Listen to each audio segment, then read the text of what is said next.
பலத்த மழை பெஞ்சுக்கிட்டு இருந்த அன்னைக்கு 12 வயசான ஏழை பொண்ணு கேரளன் சைமனோட கடைக்கு வந்தா.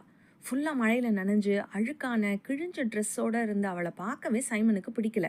அவ சொன்னா, ஐயா, எனக்கு கொஞ்சம் உணவுப் பொருள் கொடுங்க, ஆனா அதுக்கான காசை நான் அடுத்த வாரம் தந்துடுறேன் அப்படின்னு. இந்த கடையை நான் என்ன தர்மத்துக்கா நடத்துறேன்? அதெல்லாம் தர முடியாது, போ அப்படின்னு சைமன் விரட்டினான். ஐயா, எங்க அம்மாக்கு உடம்பு சரியில்லை, அவங்க 4 நாளா வேலைக்கு போகல, வீட்டில் சாப்பிட எதுவுமே இல்லை, ப்ளீஸ் கொஞ்சம் உணவுப் பொருள் தாங்க, அம்மா உடம்பு சரியானதான் வேலைக்கு போயிடுவாங்க, நான் இதுக்கான காசை நிச்சயம் அடுத்த வாரம் கொடுத்துடுறேன், என்னை நம்புங்கன்னு கெஞ்சினா.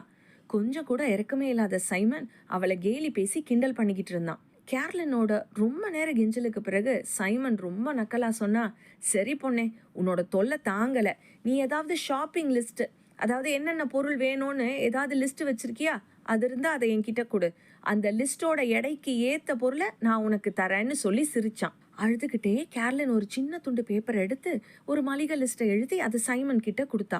சைமன் அதை வாங்கி தராசோட ஒரு பக்க தட்டுல வச்சான். தராசோட அடுத்த பக்க தட்டுல ஒரு பிரெட் பாக்கெட்டை எடுத்து வச்சான். ஆனா பேப்பர் இருந்த தட்டு மேல ஏறவே இல்லை. அப்புறம் ஒரு மில்க் பாட்டில் எடுத்து வச்சான். ஆனாலும் அந்த லிஸ்ட் இருந்த தட்டு ஏறவே இல்லை. கொஞ்சம் பருப்பு வகைகளை வச்சான், சில பழங்கள், சில காய்கறிகளை வச்சான். ஆனாலும் லிஸ்ட் இருந்த தட்டு மேல ஏறவே இல்லை. சைமன் தன் கண்ணுக்கு தெரிஞ்ச இன்னும் சில இதர பொருட்கள் எல்லாம் எடுத்து அந்த தராசுல வச்சான். ஆனாலும் லிஸ்ட் இருந்த தட்டு இன்னும் மேல ஏறவே இல்லை. குழப்பமடைஞ்ச சைமன் அந்த ஷாப்பிங் லிஸ்ட்டை எடுத்து அதை பிரிச்சு பார்த்தா அது ஷாப்பிங் லிஸ்ட் இல்ல, அது ஒரு குட்டி பிரேயர்.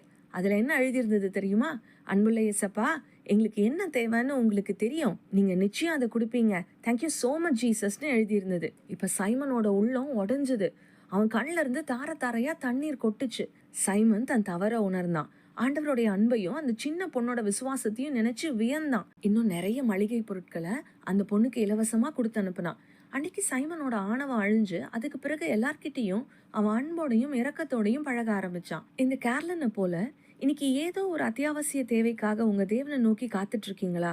ஆனா அது எப்படி கிடைக்கும்னு யோசிக்கிறீங்களா? வாய்ப்பே இல்லையே, இது எப்படி ஆகும்னு கவலைப்படுறீங்களா? கவலைப்படாதீங்க. வேதம் சொல்லுது, சிங்கக்குட்டிகள் தாழ்ச்சி அடைந்து பட்டினியாயிருக்கும், ஆனால் கர்த்தரை தேடுகிறவர்களுக்கோ ஒரு நன்மையும் குறைவுபடாதுன்னு. ஆமென். எதற்கும் பின்னடையாத, மிக வலிமையுள்ள, மிக பராக்கிரமம் நிறைஞ்ச, காட்டுக்கே ராஜாவான சிங்கத்தோட குட்டியே கூட சில நேரம் பசியா இருக்கலாமா? ஆனா கர்த்தரை தேடுகிற உங்களுக்கு ஒரு பொழுதும் ஒரு நன்மையும் குறைவுபடாது.